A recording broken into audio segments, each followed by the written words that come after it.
They thought we were an easy target. A fake HOA, a few trucks, and a garage door they figured they could smash through without consequence. But what they didn't count on was my son, 16 years old, trained and calm under pressure, stepping up when they came for our home. Before we dive in, comment which country you're watching from. Let's see how far this story travels. For months, our so-called HOA had been nothing but trouble. The truth is, it wasn't even a legitimate homeowners association. It was a group of neighbors led by a woman named Mara Bell, who acted like the neighborhood was her personal kingdom. She and her little crew printed fake violation slips that looked halfway official, stamped them HOA enforcement, and shoved them in mailboxes like they had any real authority. At first, I laughed it off. But then the fines started stacking up. $200 fine for having an unapproved mailbox, $500 fine for leaving my truck in the driveway, $1,000 fine for adding solar panels to my roof. None of it was legal. I double-checked property records with the county. There was no registered HOA here, no binding CC&Rs, no legitimate enforcement body. These were just bullies playing dress-up with clipboards and fake authority. When I confronted Mara, she didn't back down. She sneered and said, "You either play by our rules or we'll make your life miserable." That was the moment I realized it wasn't just about money. It was about power. Here's where things take a turn. I'm not some rookie homeowner. I served in the Army, and when I came home, I made sure everything I owned, including my firearms, was by the book. One of those is a semi-automatic AK-74, legally registered, locked, and secured. I raised my son Cole with the same values I live by: discipline, responsibility, and respect for weapons. He's 16 now, and while other kids his age are glued to video games, Cole has the composure of a soldier in training. So when Mara's fake HOA decided to push harder, they couldn't have picked a worse target. Lisa and I had to travel out of state for a business trip that weekend, leaving Cole at home. We weren't worried. He's independent, responsible, and knows how to handle himself. We figured at worst, he'd find another bogus citation taped to the garage when we got back.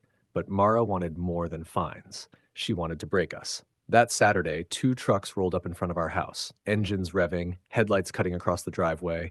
Neighbors later said it sounded like a demolition derby warming up. Their plan? To ram through my garage door and teach me a lesson. But they weren't ready for Cole.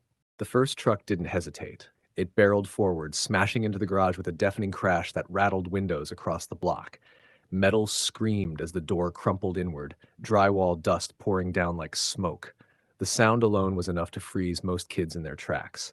But Cole wasn't most kids. He stayed calm. He'd been trained for calm. From inside, he heard their laughter, that ugly, triumphant kind of laugh that comes from people who think they own you.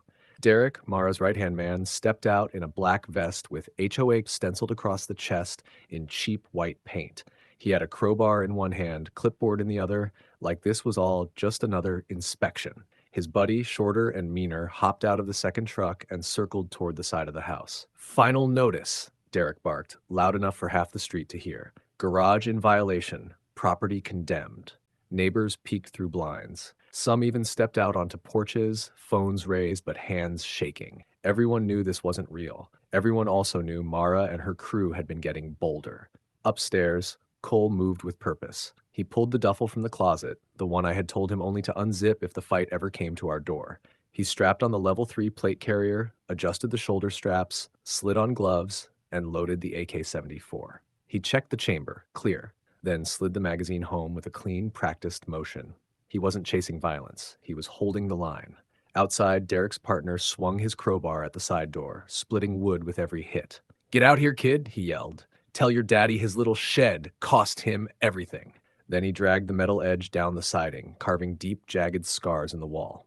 That was enough. Cole stepped onto the porch. 16 years old, but steady as if he'd been standing guard his whole life. Rifle angled down, finger straight, voice level. "This is private property," he called out, every word sharp. "You've already committed felony destruction of property. Leave now before you add more charges to the list." Derek turned, smirk spreading across his face. "Or what? You'll call the cops." "Kid, we are the cops." Cole didn't blink. He shifted his stance, lifted the rifle just enough, and fired a single round into the gravel at Derek's boots. The crack ripped through the air, dirt spitting up across Derek's pants. Every porch light snapped on. Neighbors gasped. Someone shouted, "That boy's got every right." For the first time, Derek's grin faltered. His partner froze mid-swing, eyes darting from the rifle to the street. The truck's engines idled like beasts ready to charge. but neither man made a move. Cole held firm, voice steady. Next round won't be a warning. If you're enjoying this HOA story so far, like and subscribe because the story is only going to get better. The tension on the porch felt like it would split the sky. Cole's stance never wavered. Rifle steady, eyes sharp. And then, finally, the sound that made everything else freeze. Sirens, distant at first, then screaming down the street. Two sheriff cruisers skidded into the driveway, lights blazing, doors swinging open. Deputies poured out, hands on holsters, eyes scanning the chaos. Derek and his partner froze. The trucks idled, engines trembling under their feet. Cole lowered the rifle slightly but didn't let go. "Step away from the property," one of the deputies barked, authoritative, professional. "Hands where we can see them." Derek stammered. We're HOA enforcement. This is legal." The deputy didn't flinch. "Impersonating an officer is a felony. You're both under arrest for trespassing, criminal mischief, and impersonating officials." It hit them like a tidal wave. Mara's fake enforcement, the threats, the destruction of property, it all evaporated under the real law. The deputies cuffed Derek and his partner, reading them their rights while neighbors watched, jaws dropped. Phones recorded every moment. The viral potential alone was staggering. Cole stepped back, letting the deputies take over, shoulders relaxing for the first time in hours. By the time Lisa and I returned that evening, the sun was dipping below the horizon. Cole met us on the driveway, calm but tired, arms crossed. The deputies briefed us on the situation. Mara Bell and her crew were all facing multiple charges: felony criminal mischief for smashing the garage, trespassing, and the big one, impersonating officials. The HOA, it wasn't legally recognized. It had zero authority, which made everything they'd done not only void, but actionable. I immediately started documenting damages for the lawsuit. The garage door totaled, siding scratched, and interior damage from drywall dust and debris. Estimated repair costs topped $8,500, plus compensation for emotional distress caused by the harassment and threats. The HOA, Mara personally and anyone tied to her fraudulent association, would be named in a civil suit for restitution. The law didn't care about intimidation or fake fines. It cared about actual property rights. Neighbors came by offering support, taking statements, sharing video footage. Cole smiled quietly, exhausted but proud. I felt a surge of gratitude, a mix of relief and admiration for the boy who had held the line. Maribel eventually called, screaming, demanding we drop the charges. I calmly reminded her that the law doesn't negotiate with imposters, threats, or vandals. The deputies agreed. She had crossed the line.